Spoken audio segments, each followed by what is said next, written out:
Balik naman tayo sa Pilipinas at silipin ang ika-4 na bahagi ng proyekto na layong ibalik ang ganda at sigla ng Ilog Pasig.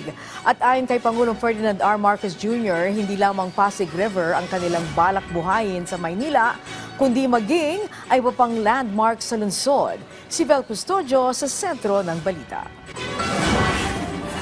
Galing pang Tarlac at nag-aaral ng kolehiyo sa Maynila si Mayan, habang sa Cavite pa nagmula ang nobyo niyang si Patrick. Namasyal na magkasintahan sa Pasig Esplanade dahil remarkable daw ito para sa kanila. Actually po kasi dito yung first time namin magkita eh. Dito rin po talaga, kaya mas pinili po namin balik-balikan dito. Lalong nahumaling sa ganda ng Esplanade ang magkasintahan sa pagbubukas ng Phase 4 ng Pasig Bigyang Buhay Muli o PBBM project. Sakto po yung ambience niya para sa mga turista. Tsaka nakakatuwa po kasi tingnan yung river po dito and yung mga maraming lights po. Kasi po maganda naman po and malawak po siya for a lot of people. These are the perfect spots for everyone. For the foodies, there's a wide selection of classic Filipino merienda and global flavors to satisfy all your cravings. For the health conscious, there are bike lanes and walkways ideal for running or cycling, or as demonstrated by my son, also skateboarding. For the romantic at heart, you can enjoy a sunset stroll hand in hand with your significant other. At kung wala pa siya, baka naman dito mo naman mahanap yung the one.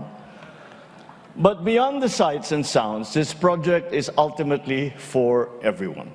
So people can find time to relax, to feel refreshed in the middle of a bustling city, in the middle of a busy day. Maaliwalas na pasyalan sa umaga at maliwanag naman sa gabi. Yan ang bagong bukas sa Pasig Bigyang Buhay Muli Project Phase 4 na nag-uugnay mula sa Manila Central Post Office hanggang sa Arroceros Forest Park sa tabi ng Ilog Pasig. Binagta si Pangulong Ferdinand R. Marcos Jr. at ng unang ginang Liza Araneta Marcos ang kahabaan ng bagong gawang bahagi ng Pasig River Esplanade kahapon. May habang 530 meters ang Phase 4 ng PBBM project na bahagi ng kabuang mahigit 1 kilometrong esplanade. Layunin ng administrasyon na gawin itong masiglang pampublikong espasyo habang pinepreserba ang kultura, access para sa pedestrian at economic opportunity. Ititampok din ng proyekto ang mga makasaysayang landmark ng Maynila kung saan maaaring masilayan ang ganda ng Arroceros Forest Park, Metropolitan Theater, MacArthur Bridge at Quezon Bridge. 6 hanggang 10,000 ang foot traffic sa Pasig Esplanade pero inaasahang madadagdagan pa ito dahil sa bagong gawang Phase 4 PBBM project. Upang mapanatili naman ang kalinisan sa ilog, pinapagana na ang Solar and Artificial Intelligence-powered Clearbot kung saan kaya nitong kolektahin ang basura sa ilog gamit ang AI. There's much still to be done, but we're consistently moving, especially with the help of our most industrious and non-stop Energizer Bunny, the First Lady.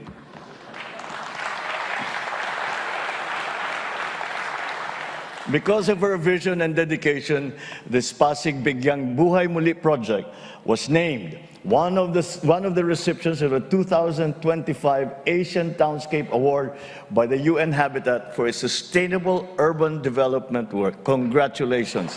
Samantala, nakipagpulong naman ang lokal na pamahalaan ng Maynila para sa land conversion ng Intramuros Golf Course para gawing green space, Plaza Calderon rehabilitation at pagpapaganda ng Loton Underpass. To everyone involved, all our partners, our city officials, our workers on the ground, and every Filipino who believes in a better Pasig River, maraming salamat po.